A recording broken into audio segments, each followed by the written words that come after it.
Here are some rose hips I picked, and I'm going to make these into a rosehip syrup.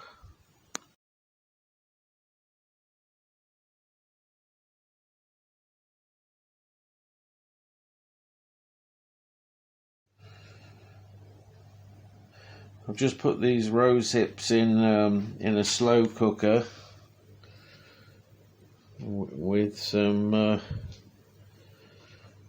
sugar, and I'm just going to cook them on probably a low heat for quite a long time, and then probably bring it up to the boil to make sure that it's all properly disinfected. And that's just sugar and rose hips, and hopefully the vitamin C from the rose hips will pass into the sugar solution, and it'll be a healthy thing to eat, like a health supplement. So just going to add the water now.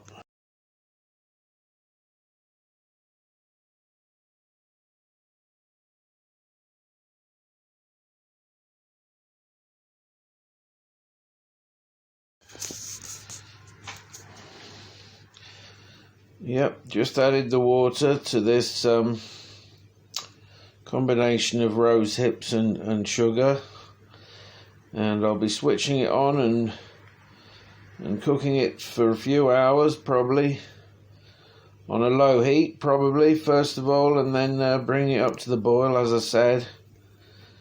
And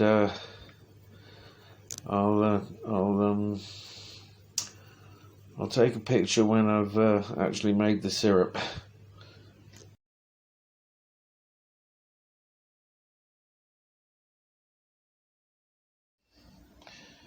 And here's how the rosehip syrup came out when I took it out of the slow cooker.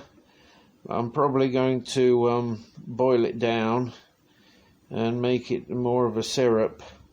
There's one of the rose hips is floating on the top there, but I'm gonna do something about that. I'll probably squash them and then filter the fluid before I boil it down.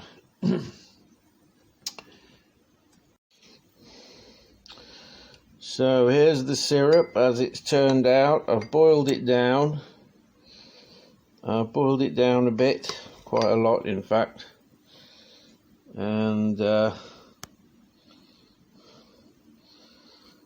actually added a little bit of lemon juice and lime juice to it, just to increase the vitamin C, although rose hips have apparently got a lot of vitamin C inside them, and that's why we used to have rosehip syrup a lot.